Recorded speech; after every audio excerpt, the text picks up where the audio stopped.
Welcome to the Pirls Stock Market Commentary video, your weekly window on stock market technical conditions, featuring the proprietary bull bear point and figure market breadth summary chart for September 16th, 2018. Market breadth. With this past week's market advance, our bull bear point and figure ratio at 0.98 rose from 0.91 last week. The total count of securities in bullish or bearish patterns decreased 2% to 3,068. The count of bearish stocks decreased 6%, while the count of stocks in bullish patterns increased 2%. The Pirls P&F Market Breadth Summary Chart shows us a market now 2 weeks in bearish territory. Paid subscribers have access to the Open Office Calc data from which the chart is generated. You may become a paid subscriber by visiting s2pmarketsignal.com, clicking Membership, clicking Register, and following the prompts. To receive the weekly Pirls Stock Market Commentary via email, free of charge, simply enter your name and your email address in the spaces provided and click Subscribe. The well-known market breadth indicator, the Nasdaq McClellan Summation Index, fell 91 points for the 10th decline in 14 weeks. At a positive 164.06 points, it formed a new top a week ago and continues below all 9 tops above plus 100 in the last 30 months, and it continues above all 4 bottoms below minus 100 in the last 30 months. Volume analysis. In this week's volume analysis, the Nasdaq Composite Index ended in neither accumulation nor distribution mode, with average daily volume lower than the prior week. In the last 2 weeks, the Nasdaq had 1 accumulation day and 3 distribution days.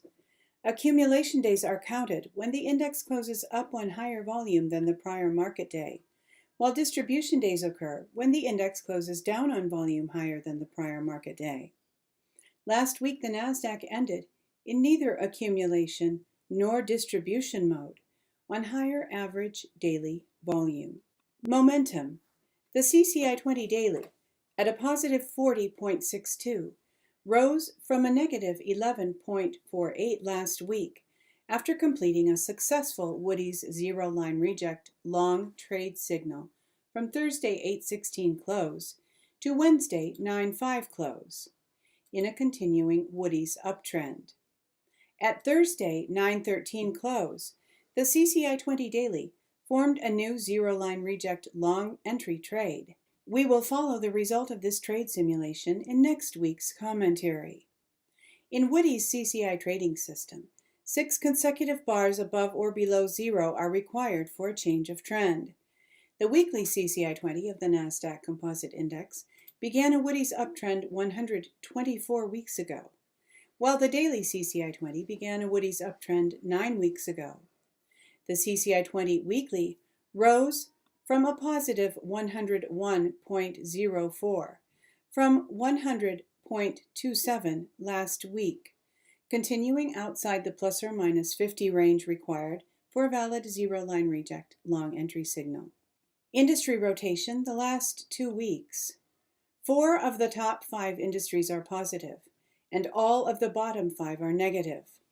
Summary: S&P retail on top, oil services, gold and silver, and some tech on the bottom. Bullish, S&P retail continues in the top 5. Gold and silver continues in the bottom 5. Oil services continues in the bottom 5. Bearish, disk drives and computer hardware have entered the bottom 5. KBW Bank has left the top 5.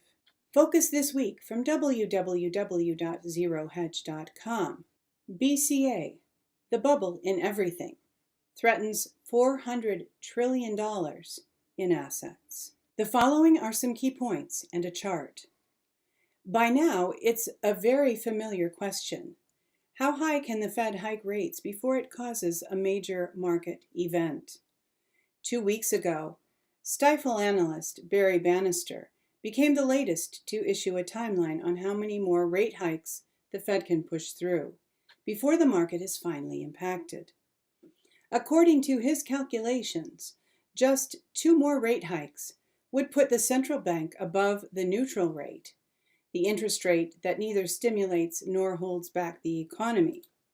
The Fed's long-term projection of its policy rate has risen from 2.8% at the end of 2017 to 2.9% in June.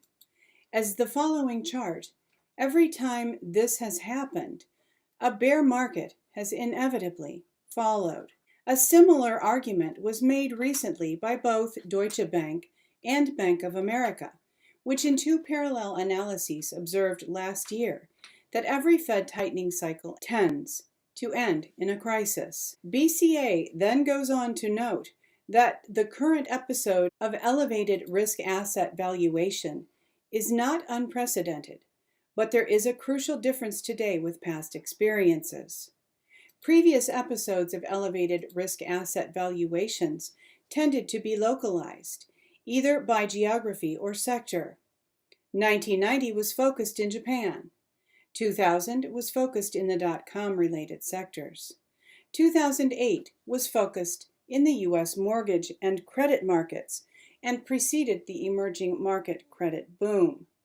By comparison, BCA warns, echoing a point made here on numerous occasions, the post-2008 global experiment with quantitative easing and zero and negative interest rate policies have boosted the valuations of all risk assets across all geographies and all asset classes. Global equities, see chart, global credit, and global real estate. The bubble in everything, as some call it. This broader overvaluation makes things considerably more dangerous for investors, as BCA estimates that the total value of global risk assets is $400 trillion, equal to about 5 times the size of the global economy. The takeaway is that any inflationary impulse would, through higher bond yields, undermine the valuation support of global risk assets that are worth several times the size of the global economy. Thereby, it could unleash a potentially much larger disinflationary impulse. Or, stated simply, the higher yields go, the lower they will eventually drop during what Albert Edwards has dubbed the next deflationary ice age. Thank you for watching this week's Sand to Pearls Stock Market Commentary video, which features the proprietary Bull Bear Point and Figure Market Breadth Summary chart compiled by Donald Pearl. For Sand to Pearls Stock Market Commentary, I'm Cynthia Pearl, hoping that you are enjoying a peaceful and pleasant weekend, that you are looking forward to a prosperous and productive week coming up, and wishing you true success.